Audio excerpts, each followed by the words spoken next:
என் இதயத்தில் இருக்கிறது. அன்னை நிர்மலா தேவியின் சுந்தர ரூபம் என் இதயத்தில் இருக்கிறது. இனி ஒரு பயமில்லை,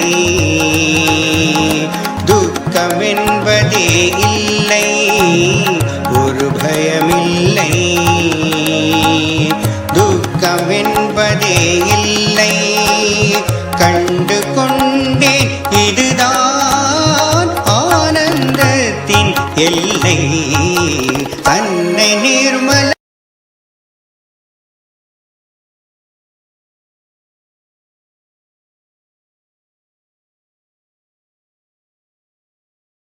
हाल है हमारे साथ कि कहीं माँ हमसे नाराज नहीं होती।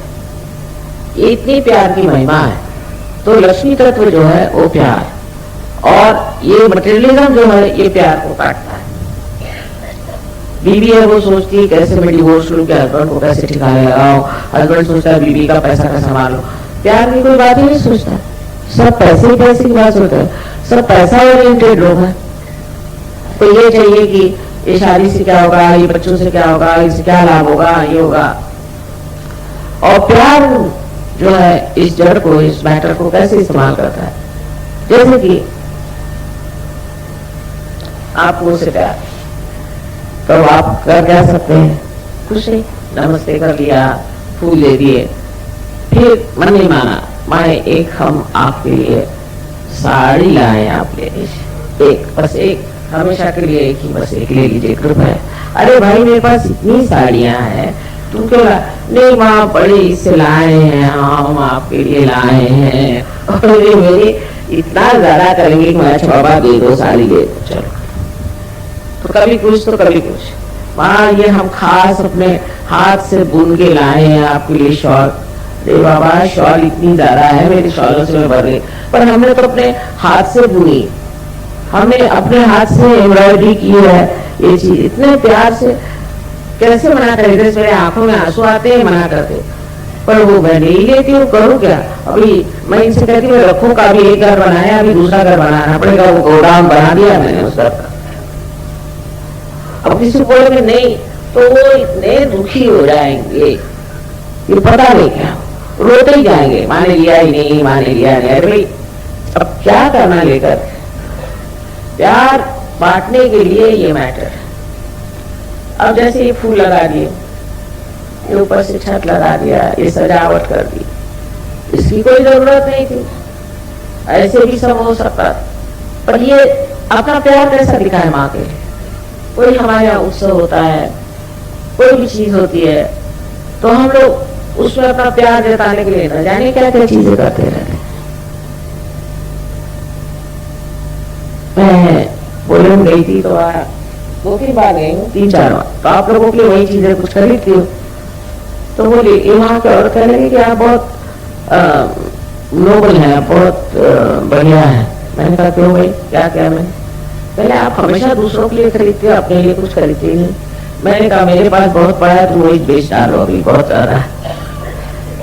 इस तरह से समझ आ जाता है कि दान बहुत बड़ी चीज। और हमने अपने जीवन में ऐसे ऐसे लोग देखे कि जो तो बड़े दानी थे। एक बहादुर डी लक्ष्मी नारायण करके थे, तो शायद वो मारवाड़ी थे, लेकिन बाद में जाके मद्रास में सेटल हो गए, बहुत रईस आदमी थे। तो उन्होंने एक लड़की को पाला, तो कुछ लोग लालची लोगों ने सोचा इस लड़की के साथ कराने पहुंचे, तो उन्होंने बता दिया कि मैंने सारा पैसा मेरी यूनिवर्सिटी को दिया है, इस लड़की की शादी में सर्वसाधारण शादी में करने वाला। वहां गए, वहां से कोई उस लड़की शादी करने तैयार, तो सुंदर थी, बहुत गुणी थी, और उसको बहुत सारी चीजें आती थी, पर नहीं, इनकी लड़की इसलिए हम शादी करने आए थे, तो ये तो कुछ हमको पैसा नहीं देने वाले, तो बात है। तो उन्होंने कहा जिसको पैसे के लिए इससे शादी करने, उसमें शादी नहीं करने वाला। इस प्रकार ये जो मटेरियलिज्म है आज हमें बड़ी पूरी तरह से जग रहा है। और इन लोगों से सीखना ये है कि ये किस गर्त में गए इस मटेरियलिज्म, वो खोपड़ी में चला गया, उसे सारी गंदगी, सारी बुराइयां, सब चीज आ गई, पैसा आया। अब अमेरिका गए थे, एक बड़ा पैसे वाला आदमी है, उसने कहा कि भाई वहां आप आए, बड़ा अच्छा हुआ, ये वो मेरे घर में चले। मैंने कहा अच्छा भाई। उसके घर गए तो कहने लगा कि हमारा जो बाथरूम है उससे जरा बच के रही। मैंने कहा क्यों? उसमें सब बड़े सॉफ्ट बटन है। अच्छा क्या होता है? कहने लगा आपने गलत बटन दबा दिया तो आप सीधे स्विमिंग पूल में चले जाए। ये तो बड़ी कठिन। तो भाई उसको ऐसे बाथरूम में ले जाना कोई सीधा साधा नहीं तुम्हारे पास क्या? तो कहे नहीं बहुत अच्छा है, मैंने बड़ा रुपया खर्च किया इस पर, ये मेरी सारी यूनिक डिस्कवरी। मैंने कहा भैया तुम्हारी डिस्कवरी तुम्हारे पास रखो, मुझे ऐसे बाथरूम की आदत है, कोई सीधा साधा बाल्टी वाला बाथरूम हो वहां भेज दो मुझे। तो दूसरे फिर कहने लगे कि मेरा बेड एक स्पेशल। मैंने कहा क्या?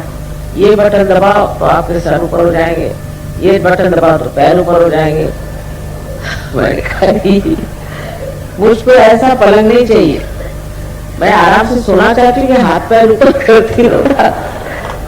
ये क्या बेवकूफ की बात। अरे मैंने इतना रुपया खर्च करके और आपके लिए बेड बनाया, माँ मेरे लिए, मुझे आप जमीन पर दीजिए। मैंने कहा सीधे सीधे मैं जमीन पर सो जाती हूँ, वो चाहे तो कारपेट बिछा, मैं नहीं ऐसे पलंग पे सोने वाली जिसमें सर ऊपर होता है, पैर ऊपर होता है, घुटने ऊपर होता है। मेरा मेरी क्या सब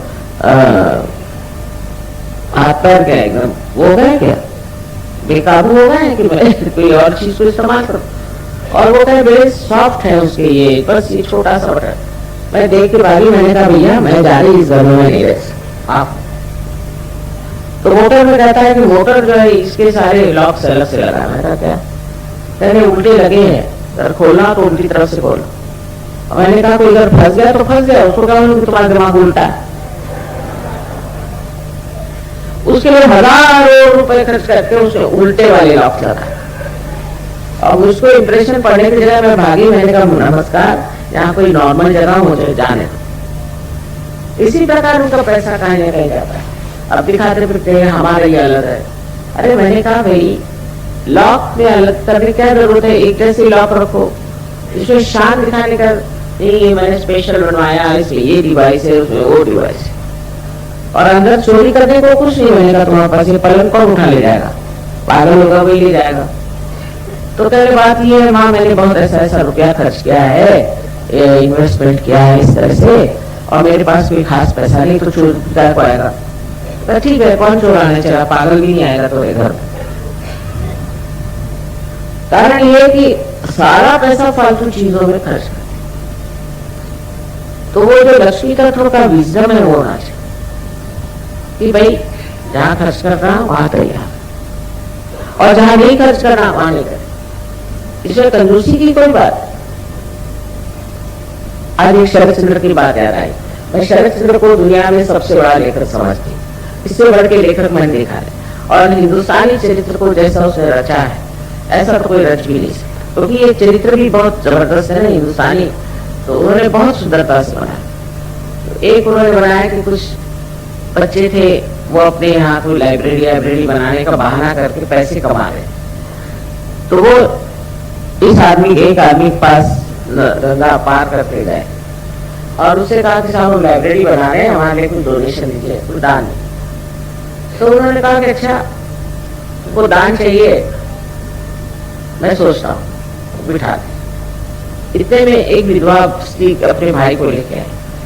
कह लगे कि 10-12 साल पहले मेरे पति ने आपके पास पैसे रखाए थे 500 रुपए, तो वो उसके बाद मर गए और अब हमें पता हो कि आपके पास रुपए रखाए हैं, तो आप वो पता कर दीजिए।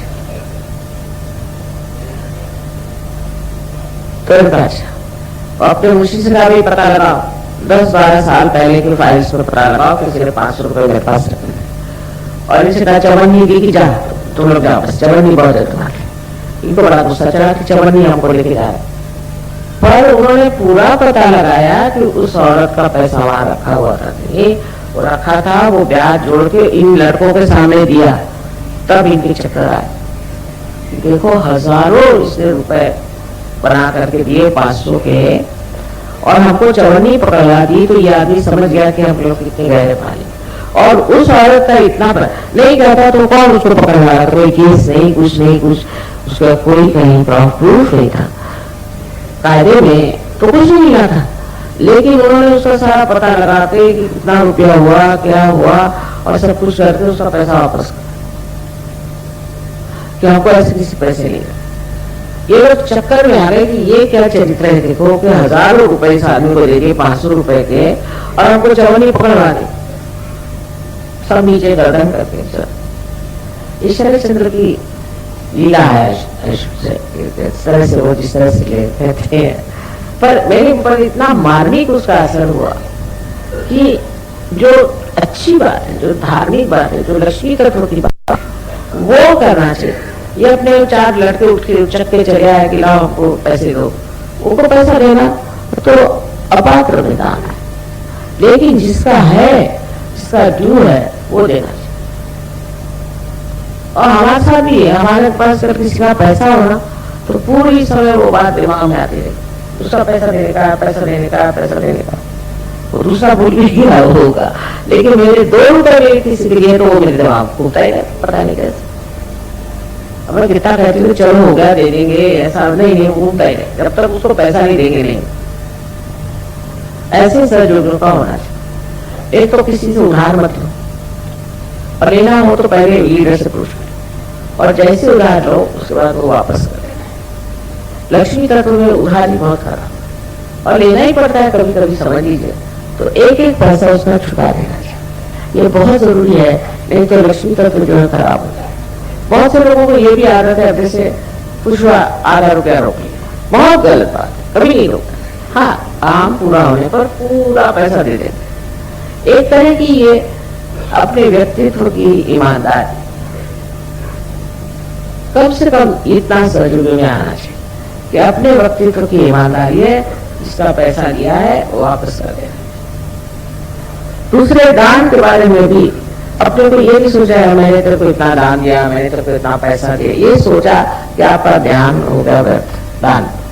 इसमें हम अपने पिता के एक किस्सा सुना कि उनकी आदत थी कि हर संडे को वो कंबल, नहीं तो टॉवेल्स, नहीं तो चदरें, नहीं तो ऐसी चीजें बांटते। बहुत से लोग आते थे लगातार लाइन, और ये दिए जा रहे, दिए जा रहे, दिए जा रहे।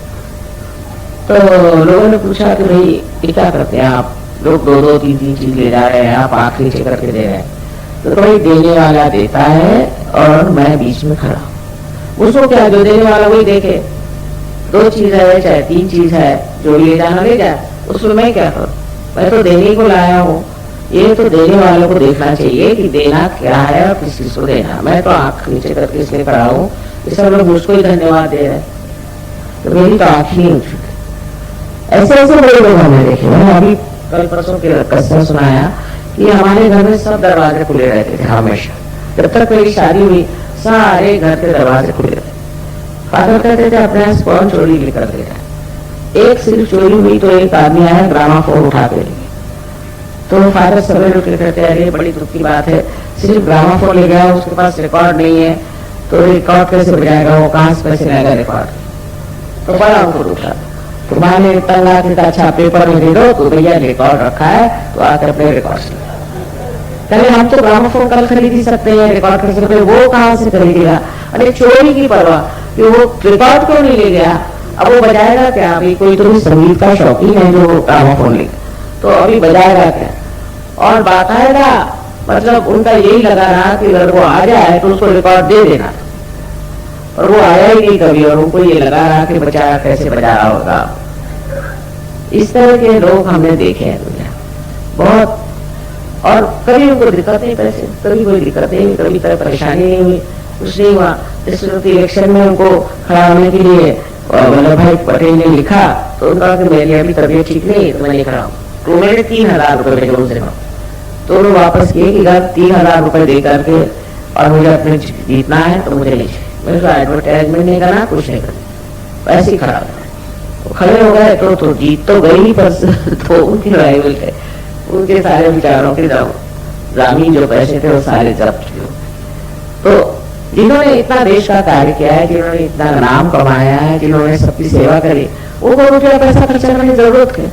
लक्ष्मी तत्व ही नहीं ना उनके अंदर, असलियत नहीं है। अभी आजकल के ये जो आए हुए हैं इलेक्शन वाले लोग, इनके पास है क्या, इनके पास कोई सेवा भाव है, कि कोई बड़प्पन है कि कुछ है, नहीं।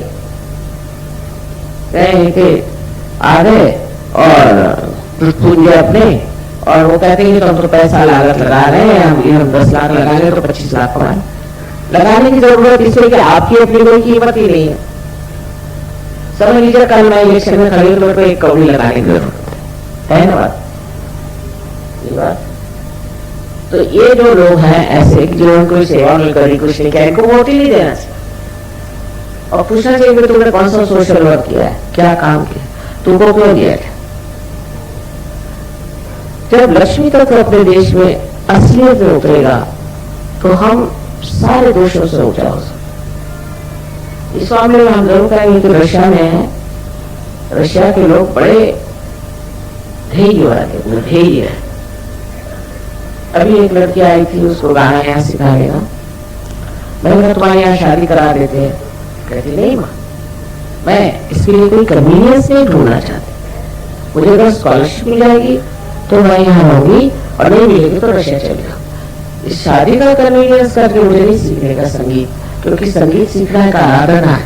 मैं सुन के दंग हो गई कि ये रशिया की लड़की मेरे को बता रही है, जो भी कितने दिन से मैं सुनने के लिए लालायित हूँ, कि आराधना है, इस आराधना के लिए मैं शादी का कन्वीनियंस नहीं ले रहा। छोटी सी लड़की 18 साल की है, उसने ऐसी बात नहीं। तो ऐसे इन लोगों में कहां से ये देंगे वाला, क्योंकि वहां मटेरियलिज्म है ही नहीं, दूसरी बात कर ही मटेरियलिज्म।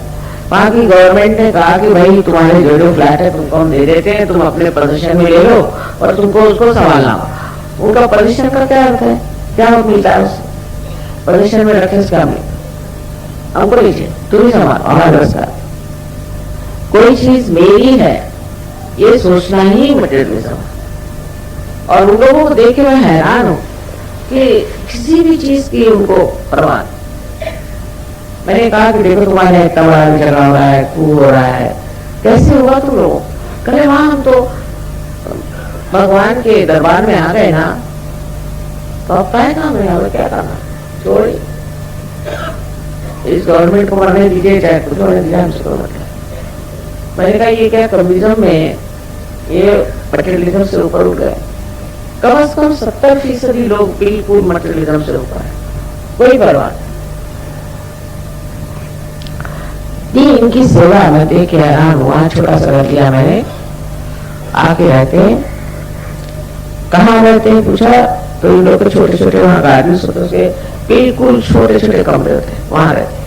हम अपना खाना लेके आते और सवेरे करीबन 5 बजे सब फूल ला करके और वो जमीन जहां हम रहते हैं ना वहां पे सब गाड़ के जाते। उस टाइम कमाल के लोग, ये मटेरियलिज्म ने हमको खराब किया। 4 साड़ियां बहुत है उनके लिए, बस 4 साड़ी है।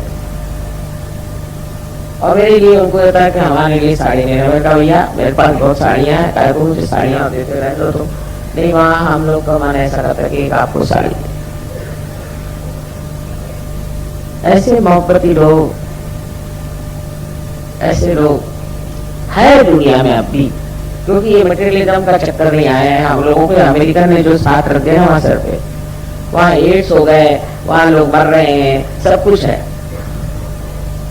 पर कुछ पूछे ही नहीं। जो हालत वहां है, अभी किताबों में सब लिखने वाले हो कि तमाशा क्या है, इसके पीछे मतलब समाधान, सहयोग के लिए समाधान उसका मतलब है, समाधान। और समाधान में रह करके आप एहसास करें कि हमें जो मिला बहुत इसी आनंद में रहे, फिर अनेक चीजें मिलती। इसमें तो धन संपत्ति तो मिलती है सहयोग में, छोटे शक में, लेकिन समाधान ही होना चाहिए। नहीं तो कुछ भी मिले फायदा क्या, आपको समाधान है।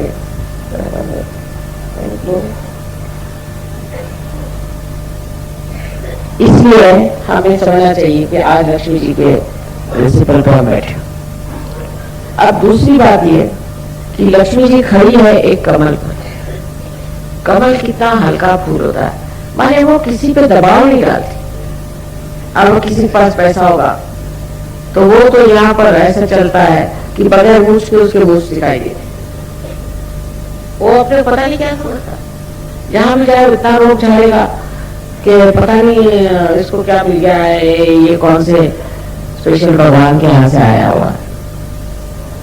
हर जगह जाइए तो बताएंगे मेरा ये है, मेरा वो है, मैं ऐसा हूँ, मैं वैसा हूँ। बेशर्मी से, बेशर्म जैसे तो कहने में भी शर्म होनी चाहिए, कोई शर्म नहीं।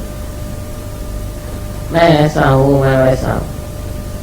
और यहाँ तक कि सरकारी नौकरों में बहुत ये बात है कि मैं फलाना हूँ, मैं टिबाका हूँ, मैं टिबाका हूँ। अब मुझे समझ में नहीं आता, उनकी बीवियों से ज्यादा घर एक कलेक्टर की चपरासी की बीवी हो तो कलेक्टर से कब तक कमिश्नर समझेगी, कब से। अब रह चुकी हुई लोगों साथ में, इन लोगों में कोई भी तरह का ये विचार नहीं है कि आज हम यहाँ बैठे और कल वहां जाएंगे, कुछ विचार। और इतने घमंडी लोग होते हैं। और अब तो ये हो गया कि पहले तो कभी हमने सोचा भी नहीं था कि कोई कलेक्टर पैसा खाता है। अच्छा, डिप्टी कलेक्टर भी नहीं, कोई नहीं। चपरासी लोग 1-2 रुपया ले लेते। मेरी समझ में नहीं आता है कि आजकल ये हो गया है कि सभी लोग पैसा खा रहे हैं और उनके तरीके हैं, इतना रुपया जरूर देना चाहिए, इतना रुपया नहीं मिला तो। ये हालत ऐसे आने का कारण ये है कि मनुष्य के लिए पैसा देवता हो, जैसा भी मिला, जिस तरह से भी मिला।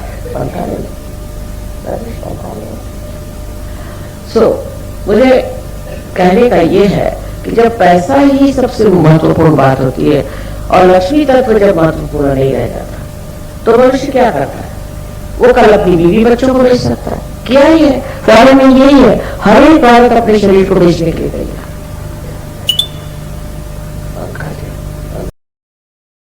जय श्री माता जी। నిన్నటి రోజున మహాలక్ష్మి పూజ కలివేలో జరిగినటువంటి మహాలక్ష్మి పూజ 31 డిసెంబర్ 1993 మొదటి భాగం 20 minutes పోర్షన్ విన్నాము. ఇప్పుడు రెండవ భాగం విన్నాము. ఈరోజు ఈ రెండవ భాగం కూడా 20 నిమిషాల భాగమే. దీని యొక్క తెలుగులో ముఖ్యాంశాలను ఈ విధంగా తెలుసుకుందాం. ఇండియాలో స్త్రీలకి తమ పిల్లల సంపదల కన్నా కూడా పిల్లలే కావాలని ఎక్కువగా కోరుకుంటారు. స్త్రీ యొక్క సహజమైనటువంటి లక్షణం. కానీ పశ్చిమ దేశాల్లో అలాంటిది కాదు. అది వాళ్ళకి డిఫరెంట్గా ఉంటుంది. పిల్లల కోసం అంత తాపత్రయం ఉండదు. వాళ్ళకి ఇన్సూరెన్స్ కూడా చేస్తారు తల్లిదండ్రులు. వాళ్ళని అసలే పట్టించుకోరు. వారు చనిపోయినా పట్టించుకోరు. ఒకవేళ చనిపోతే ఆ డబ్బులు ఏమైనా వస్తాయేమని చూస్తారు. విచిత్రంగా ఉంటుంది అదంతా. ఇదంతా లక్ష్మీతత్వానికి ఎగనిస్ట్గా వ్యతిరేకమైనటువంటి భావన. ఇండియాలో అక్కడ అటువంటి ఎక్స్ట్రీమ్ కండిషన్ ఉంటే ఇండియాలో మరొక రకమైనటువంటి ఎక్స్ట్రీమ్ కండిషన్ ఉంది.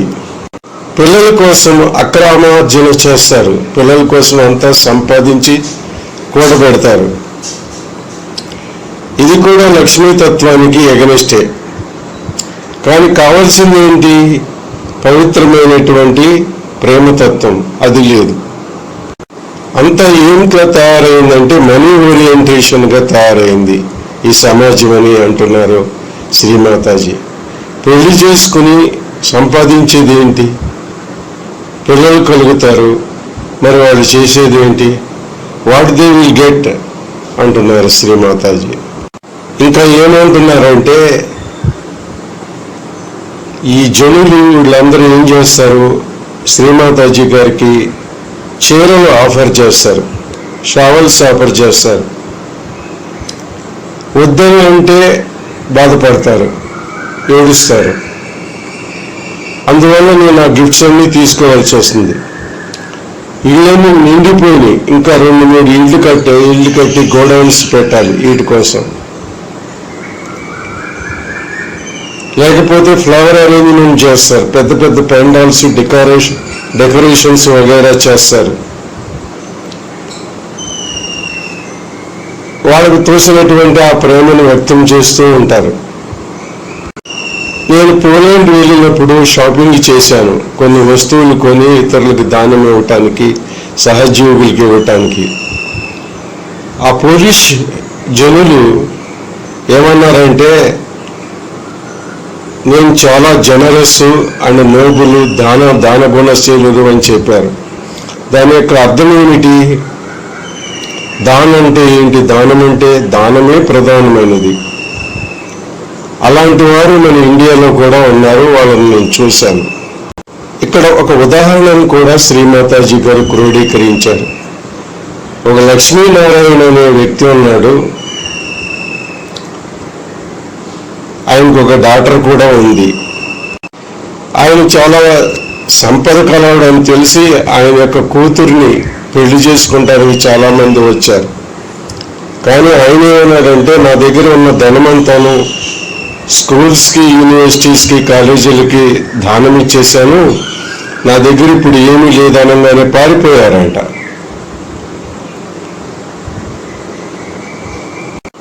అంటే దీనివల్ల ఏమి తెలుస్తుందంటే, పదార్థ వ్యామోహము, మనీ వ్యామోహము ఉన్నవాళ్ళు ఎలా వస్తారో, ఆయన దగ్గరికి ఎలా వచ్చారో అనేది తెలుస్తుంది. మెటీరియలిజం మన బ్రెయిన్ అంతా పాడు చేస్తుంది అని చెప్తున్నారు శ్రీమాతాజీ గారు.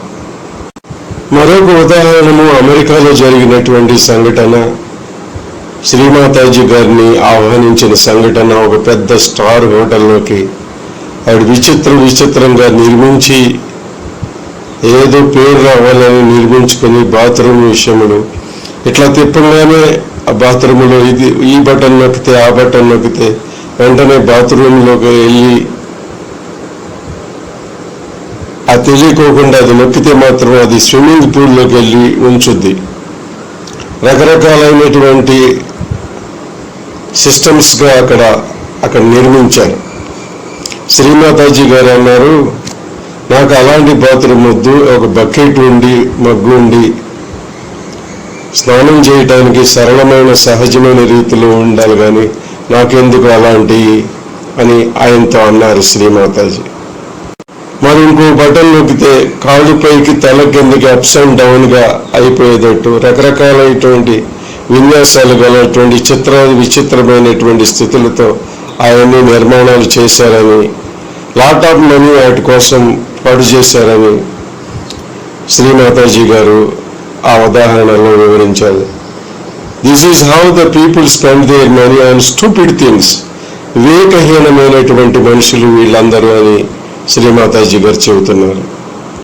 అలాగే కారుకి వేసేటువంటి తాళాలు, లాక్స్, విచిత్రమైన వేల కోట్లు ఖర్చు చేసి కార్లు కొని వాటికి విచిత్రమైనటువంటి లాకింగ్ సిస్టమ్స్ కూడా చేశారని కూడా శ్రీమాతాజీ గారు దీంట్లో చెప్పారు. ఏమంటున్నారంటే శ్రీమాతాజీ గారు, పిచ్చికి వెర్రెక్కి ఇలాంటి పనులన్నీ చేస్తున్నారు, అనవసరమైన ఖర్చులు చేస్తున్నారు, లక్ష్మీతత్వం అది కాదు అని నొక్కి ఒత్తాడిస్తున్నారు. మరొక ఉదాహరణము శరత్చంద్ర యొక్క నవల్లోని ఒక కథాంశాన్ని తీసుకున్నారు శ్రీమాతాజీ గారు. అదేంటంటే, ఒకసారి ఏమైందంటే, ఒక వర్తకుడు ఒక రిచ్ పర్సన్ దగ్గరికి ఒక వీడియో వచ్చింది. అదే సమయంలో కొందరు పిల్లగండ్రు కూడా అక్కడికి వచ్చారు. పిల్లలు వాళ్ళు ఒక సంస్థను పెట్టాలనుకుంటున్నారండి, ధన సహాయం కావాలి, ఒక లైబ్రరీ లాంటిది పెడుతున్నాము అని అడిగితే, ఆ వచ్చిన సమయంలో ఆవిడేమందంటే, ఆ వీడియో నా భర్త గారు అయినా ఫలానా ఆయన మీ దగ్గర కొన్ని 500 రూపాయలు అవి 10-12 సంవత్సరాల క్రితం ఇక్కడ పెట్టారు, అవి ఇప్పుడు నాకు అవసరం వచ్చింది, మీరు దయచేసి రిటర్న్ చేయండి అని అన్నారట. అయితే అలాగా అని వెతికించాడంట వాళ్ళ అకౌంటెంట్తో చెప్పి. చేస్తే ఆ రికార్డ్స్ అన్నీ కరెక్ట్గా వచ్చినాయి.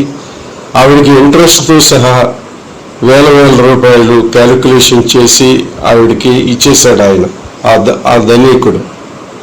కానీ ఆ పిల్లలను కూడా ఎంత ఇస్తారో అని ఎదురు చూస్తుండగా ఆమెకి ఏం చేశాడంటే, ఆయనకి చెయ్యాలని ఇచ్చాడంట 6 అణాలు. 6 లేకపోతే పావల అట్లా అలాంటి చిన్న అమౌంట్ని ఇచ్చి పంపించేశాడు. అంత ధనికుడైనా కూడా అంటే అపాత్ర దానం చేయరాదనే విషయంలో ఈ ఉదాహరణని శ్రీ మాతాజీ గారు మనకి చెబుతున్నారు. అంటే దేనికి సొమ్మును ఉపయోగించాలి, దేనికి ఉపయోగించకూడదు, ఏది ముఖ్యమైన విషయము ఈ సమాజానికి ఎంత ముఖ్యమైనది, ఎవరు ఎంత దాని అవసరం కోసం ఎదురు చూస్తున్నారు, అలాంటిది నేను కూడా అలాగే చేస్తానని కూడా శ్రీమాతాజీ గారు చెప్పారు. ఎవరి దగ్గర ₹1 తీసుకుంటే, కొంచెం డబ్బులు తీసుకుంటే ప్రతి నిమిషం అదే గుర్తొస్తుంది, వాళ్ళకి డబ్బులు ఇచ్చేయాలి, డబ్బులు ఇచ్చేయాలి, డబ్బులు ఇచ్చేయాలి. అదే లక్ష్మీతత్వము. ఎవ్రీ సహయోగి షుడ్ డూ లైక్ దట్ అని కూడా శ్రీమాతాజీ గారు తమ హిందీ ప్రవచనంలో చెబుతున్నారు. ఇక్కడ ఒక చిన్న విషయం కూడా గుర్తుపెట్టుకోవాలి. శరత్ చంద్ర గారు అంటే చాలా ప్రఖ్యాతమైన, విశ్వవిఖ్యాతమైనటువంటి గొప్ప రచయిత అని కూడా శ్రీమాతాజీ గారు అనేక సందర్భాల్లో మనకి చెప్పారు. ఆయన రచనలన్నీ ఆయన రియలైజేషన్లో ఆత్మసాక్షాత్కారము, ఈశ్వర సాక్షాత్కారం పొందినాడు కాబట్టి ఆయన రచనలో అంత గణనీయత ఉంటుందని కూడా శ్రీమాతాజీ గారు చెప్పారు.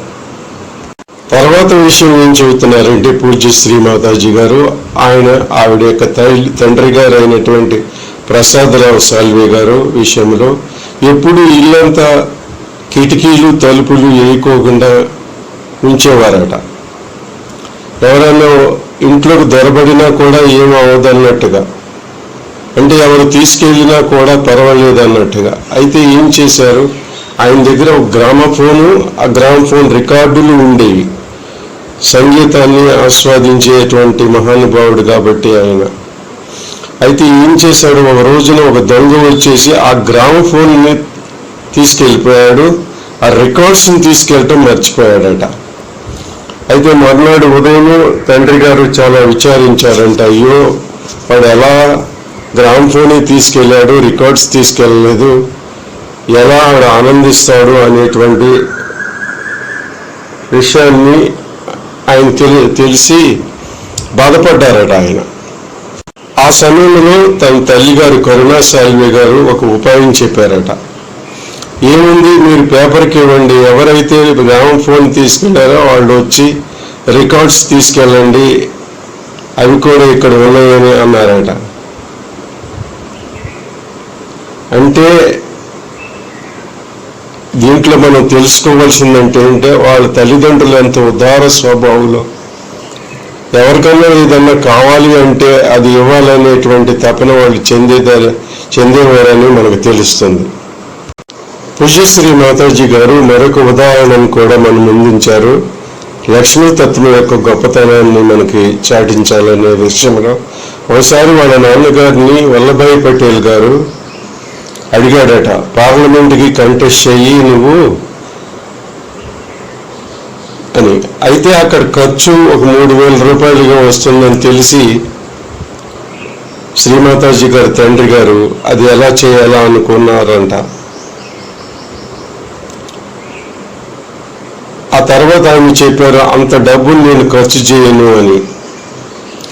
ఎందుకంటే అలా ఖర్చు చేసి అడ్వర్టైజ్మెంట్ ఖర్చు చేసే కన్నా ఆ డబ్బు ఇంకో దానికైతే మంచిదని ఆయన ఉద్దేశం. అందువల్ల I'm not going to spend అన్నారంట. ప్రజలందరికీ నేను తెలుసు, ఒకవేళ నాకు ఓటు వేయాలంటే వాళ్ళు వేస్తారు, లేదంటే లేదు. పబ్లిసిటీకి అంత ధనం ఎందుకు హెచ్చించాలి అంటే లక్ష్మీతత్వం ఎలా ఉంటుందో గుర్తు చేయటం కోసం ఈ సంఘటనను మనం ముందుంచారు శ్రీమాతాజీ గారు. ఏ విషయాని కోసం డబ్బులు ఖర్చు చేయాలి, దేనికి చేయకూడదు అనే విచక్షణ కోసం. ఆయన దేశం కోసం పోరాడారు, దేశ స్వాతంత్రం కోసం పోరాడారు. ఇక అలాంటి మహానుభావులు పబ్లిసిటీ కోసం ఎందుకు డబ్బులు ఖర్చు చేస్తారు? ఆ తర్వాత ఆయన పార్లమెంట్ మెంబర్గా ఎలక్ట్ అయ్యారని కూడా చెప్పారు శ్రీమాతాజీ గారు. ఇది సత్యం అని చెప్పారు, ఇదే లక్ష్మీతత్వం అని చెప్పారు. లక్ష్మీతత్వం అనేది మన దేశంలో స్థాపించుకోవాలి, ఇది మన యొక్క ప్రథమావధి అన్నారు కూడా శ్రీమాతాజీ గారు.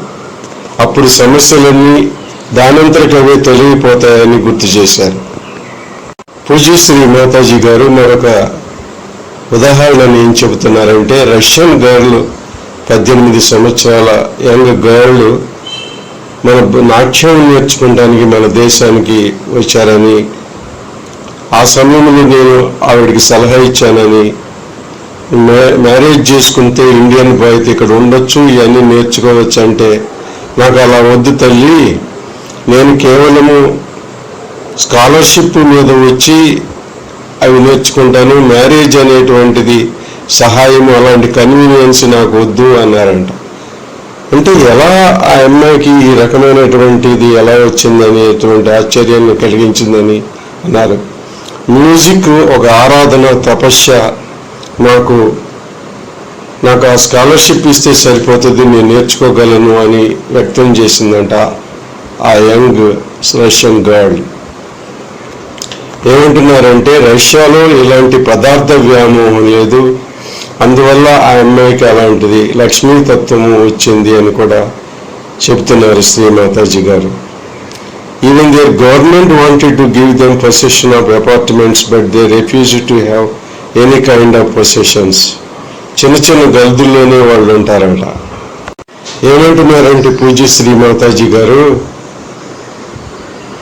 వాళ్ళు గవర్నమెంట్లో అంత చేంజ్ వచ్చింది, గవర్నమెంట్లో మన కమ్యూనిజం నుంచి అదంతాను, వాళ్ళు ఏమనుకుంటారంటే పరమాత్మ యొక్క క్షేత్రంలో కింగ్డమ్ ఆఫ్ గాడ్లో ఉండాలని అనుకుంటారంట. 70% పీపుల్కి అదే ఉద్దేశం ఉంటుందంట. పదార్థ వ్యామోహంలో వాళ్ళు చిక్కుకోరంట. చిన్న చిన్న ఇళ్లలో ఉండటానికి వాళ్ళు ఇష్టపడతారు.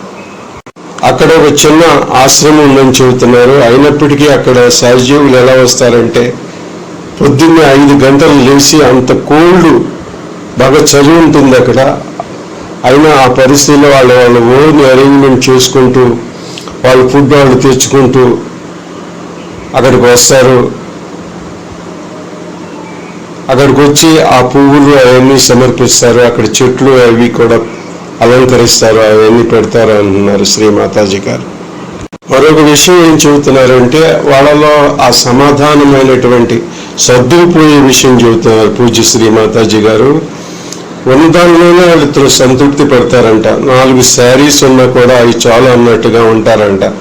వాళ్ళు ఉన్న సౌకర్యాలు ఏమి చూసుకోరు. మెటీరియల్స్ అనేది ఆ పదార్థ వ్యామోహం మమ్మల్ని పాడు చేస్తుందని అంటారంట వాళ్ళు. ఒకసారి వాళ్ళు శ్రీమాతాజీ గారికి శారీస్ తీసుకొచ్చారు. అప్పుడు నేను అన్నాను, నా దగ్గర చాలా శారీస్ ఉన్నాయి, ఎందుకు తెచ్చారని. లేదమ్మా, మేము ఇవ్వాలి, మీకు మా యొక్క ప్రేమతత్వాన్ని చాటించుకోవాలని వాళ్ళు చెప్పారట. వాళ్ళు ఎంతో ప్రేమానురాగాలతో ఇస్తున్నప్పుడు నేను తీసుకున్నాను అని అంటున్నారు శ్రీమాతాజీ గారు. అక్కడ ఇంకో విషయం ఏం చెబుతున్నారండి పూజ్య శ్రీమాతాజీ గారు, అమెరికా లాంటి దేశాల్లో ఆ మెటీరియలిస్టిక్గా ఉండటం వల్ల సొసైటీ అంత పాడైపోయిందని, భయంకరమైనటువంటి ఎయిడ్స్ లాంటి వ్యాధులు కూడా స్ప్రెడ్ అయినాయని, అవన్నీ నేను రాయబోయే పుస్తకంలో ఇవన్నీ చేకూరుస్తానని కూడా శ్రీమాతాజీ గారు గుర్తు చేస్తున్నారు ఆ పూజా సమయంలో. ఇక్కడ ఏమని గుర్తు చేస్తున్నారంటే, మనకి లక్ష్మి చూడండి, ఆవిడ అత్యంత తేలిగ్గా ఉంటుంది. ఆ చిన్న నవనీతమైనటువంటి ఆ కమలం మీద నిలబడుతుంది. ఏ రకమైనటువంటి ప్రెషరు, ఒత్తిడి ఆ పుష్పానికి ఎవరు. అలాగే ఈ లక్ష్మీతత్వం ఉన్న వాళ్ళు, రిచ్ పీపుల్ కూడా అలా ఉండాలి అని చెబుతున్నారు శ్రీమాతాజీ గారు. సొసైటీలో నాకు అది ఉంది, ఇది ఉంది, నేను అది చేశాను, ఇది చేశాను అనే యాటిట్యూడ్ ఉండకూడదు. ఎక్కడైనా ఉండగలిగేటువంటి స్థితి ఉండాలి, సర్దుకుపోయేటువంటి, సమాధానపరుచుకునేటువంటి ఉండాలి అని చెప్తున్నారు. గవర్నమెంట్ ఆఫీసర్స్ గురించి కూడా చెబుతున్నారు శ్రీమాతాజీ గారు. వాళ్ళ యొక్క భార్యలు ఇంకా మరింత గడసరిగా ఉంటారని, మొత్తం ప్రభుత్వం అంతా వాళ్ళ చేతుల్లో ఉన్నట్లుగా వాళ్ళు వ్యవహరిస్తారని కూడా చెబుతున్నారు శ్రీమాతాజీ గారు. వాళ్ళందరూ అహంకార పూరితంగా ఉంటారని, లెక్క చేయనంతవంటి అహంకారము అహంభావంతో ఉంటారని, ఈగోయిస్టిక్గా ఉంటారని శ్రీమాతాజీ గారు చెప్పారు. ఏదో 4th క్లాస్ వాడు అలా ఉంటున్నాడంటే నమ్ముతాము, కానీ వీళ్ళు ఎలా ఉండాలో అలా ఉండరు వాళ్ళు అని చెబుతున్నారు శ్రీమాతాజీ. లంచగొండులుగా తయారయ్యారని, మిస్బిహేవ్ చేస్తారని ఆ విషయాలన్నీ చెబుతున్నారు శ్రీమాతాజీ గారు. ప్రతి పనికి డబ్బులు కావాలి, డబ్బులు తింటారు అని చెబుతున్నారు శ్రీమాతాజీ గారు. ఇప్పుడు ఈ 2వ భాగం అయింది. రేపు మనము 3వ భాగం విందాం.